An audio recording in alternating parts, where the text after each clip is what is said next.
Ang pag-uusapan natin sa video nito ay ang mga barya na nagkaroon na ng mataas na halaga.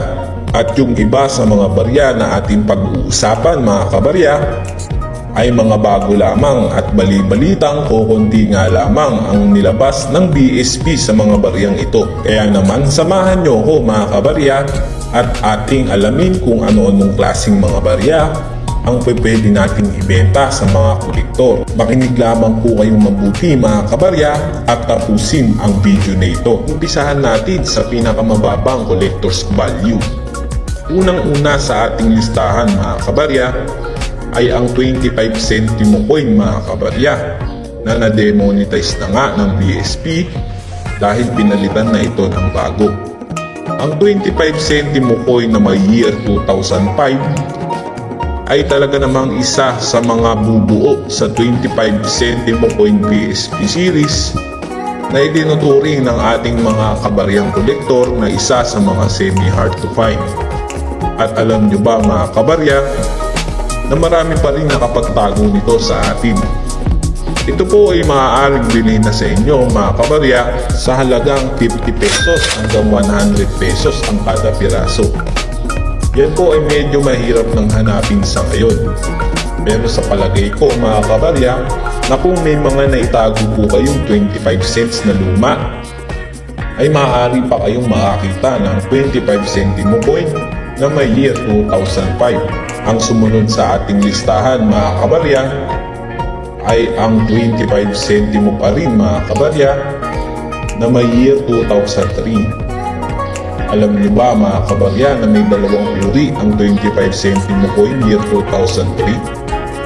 Yung isa po ay dumidikit sa magnet at yung isa naman po ay hindi dumidikit sa magnet.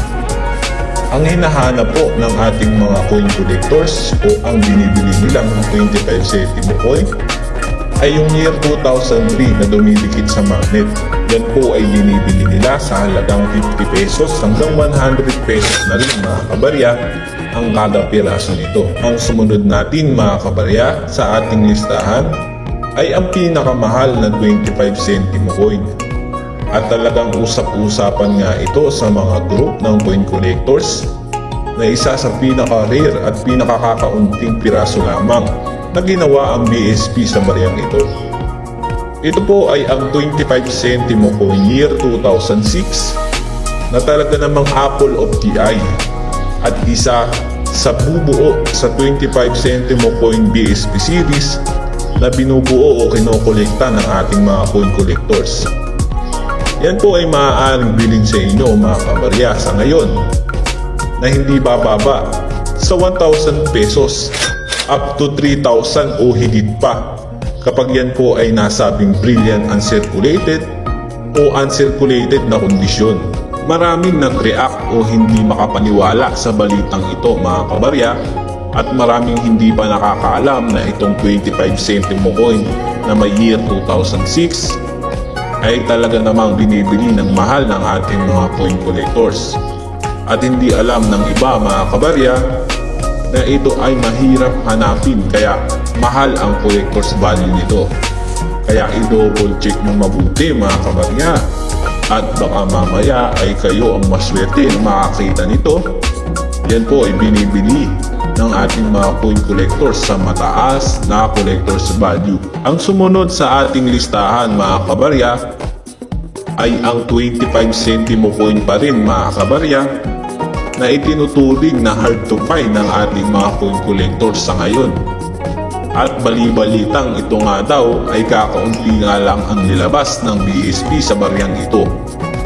Ito ay ang NGC o New Generation Currency na 25 centimo coin na may year 2017. Iyan po ay binibili ng ating mga coin collectors sa halagang 300 hanggang 1,000 pesos at pwede pang tumaas ang collector's value nito kapag maganda ang kondisyon ng inyong mga barya. Maraming nagtaka at maraming hindi makapaniwala mga kabarya na itong year 2017 na 25 centimo coin New Generation Currency ay mataas ang collector's value.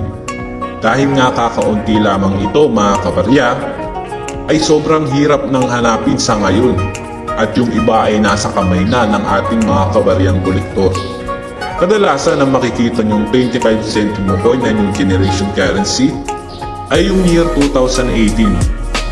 Yan po ay walang collector's value. Okay, sana ay nasusundan niyo pa po ako mga kabarya, at mahalaga na ilista niyo po ang bawat babang biting ng coins para hindi niyo po nakakaligtaan mga kabarya. Mamaya sasabihin ko po sa inyo kung paano nyo po ito maibibenta sa mataas na collector's value at kung saan nyo po ito maibibenta. Ang sumunod naman sa ating listahan mga kabarya ay ang piso mga kabarya, na talaga namang pinag-uusapan na rin ng ating mga coin collectors. Ito po ay ang semi-hard to find year 2006 na 1 peso BSP series mga kabarya. Yan po ay kadalasan pa rin nakikita sa ating mga coins, lalo na kung ikaw ay may tindahan. Pero take note lang mga kabarya na medyo mahirap nang hanapin yan at hindi rin basta-basta magpakita. Ang baryang piso na may year 2006 mga kabarya ay maaaring bilhin sa inyo ng ating mga coin collectors sa halagang 50 pesos hanggang 100 pesos sa ngayon mga kabarya. Pero depende pa rin yan sa usapan ninyo ng kolektor at kung ilang piraso yung inyong ibebenta sa kanila. Ang sumunod naman sa ating listahan ay ang piso na hard to find o mahirap na ring hanapin sa ngayon. Yan po ay ang piso na may taon na 2005. Ang pisong ito mga kabarya ay talaga namang itinuturing ng ating mga coin collectors na isa sa mga rare coins o isa sa pinakamahirap hanapin sa piso ngayon. At alam nyo ba mga kabarya na kapag kayo ay nakahawak ng piso na may year 2005 ay pag-aagawan po yan sa inyo ng mga coin collectors at maaaring bilhin yan sa inyo mga kabarya sa halagang 300 hanggang 500 at pwede pang umabot sa 1,000 kapag po yan ay brilliant uncirculated o uncirculated ang kondisyon. Ang sumunod natin mga kabarya ay ang 1 peso coin pa rin mga kabarya na itinuturing na ngayon na semi-hard to find.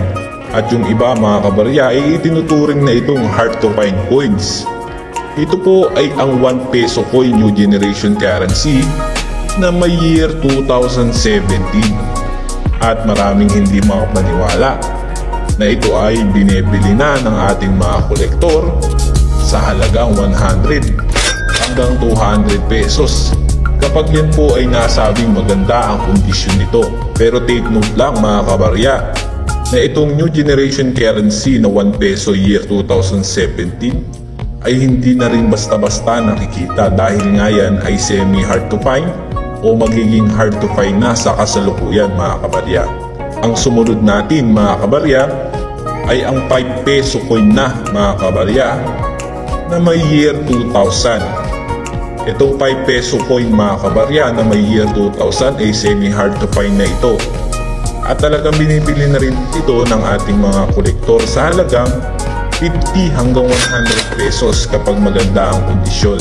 Medyo mahirap na rin hanapin ito mga kabarya, pero kung kayo po ay may tindahan at kung kayo po ay may alkansya na hindi pa nabubuksan, ay posible na makarami kayo ng mga ganitong klaseng 5 peso coin year 2000 mga kabarya.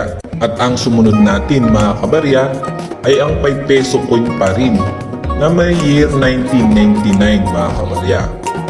Ang baryang ito mga kabarya ay itinuturing na rin ng ating mga kolektor na isa sa medyo mahirap hanapin.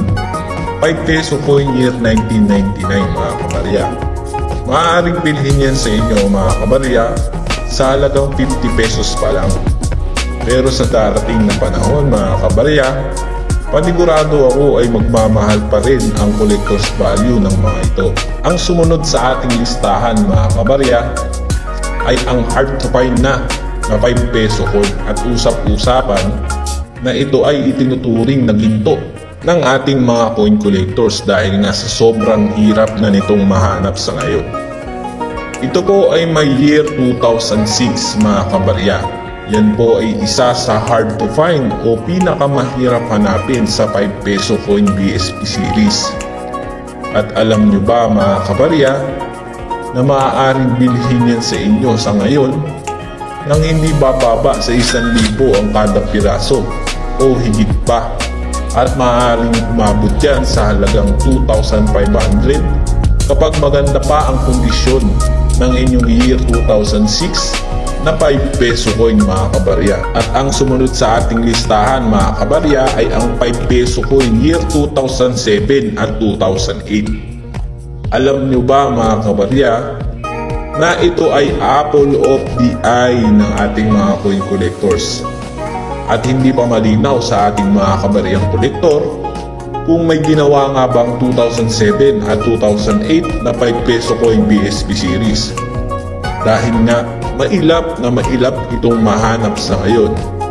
At kapag ito ang nakita nyo mga kabarya, ay maaaring bilhin yan sa inyo ng ating mga kabaryang kolektor sa halagang 3,500 up to 5,000 pesos kapag yan ay maganda pa ang kondisyon. Pero mga kabarya, yan po ay suntok sa buwan na kung makita. Talaga namang napakahirap ng mahanap dito sa ngayon. Pero kapag natsambahan nyo ito mga kabarya, ay panigurado pag-aagawan po yan sa inyo ng ating mga kabaryang kolektor. At ang sumunod sa ating listahan mga kabarya ay ang 10 peso BSP series na talaga namang mahirap na ring buuin, sabi ng ating mga coin collectors. Unang-una sa mga hinahanap ng ating mga coin collectors ay ang year 2009 na 10 peso coin mga kabarya. Alam nyo ba mga kabarya na bibihira itong matagpuan at magpakita sa ating 10 peso coin BSP series? Akala nga ng iba mga kabarya ay madali lang itong makita. Pero talaga namang napakahirap at napakailap ng makita nito sa ngayon mga kabarya.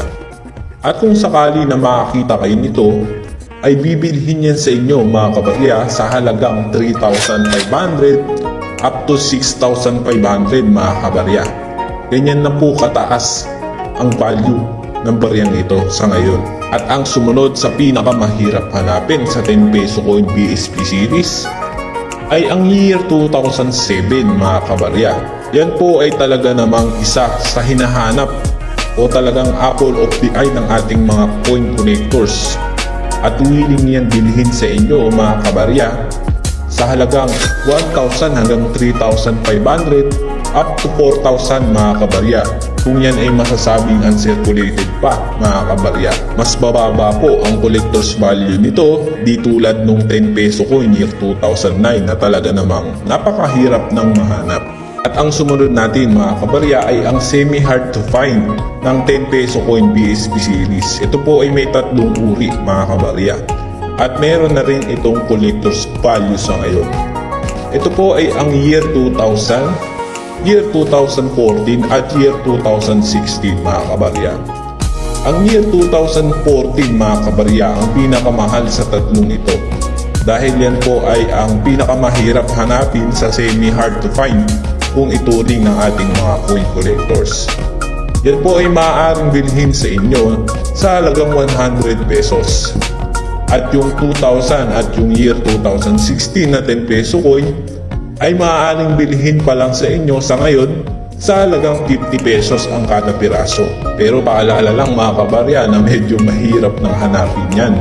Di tulad ng mga ordinaryong taon ng ating 10 peso coin BSP series. At ang pahuli sa ating listahan mga kabarya ay ang 10 peso coin new generation currency na may year 2017.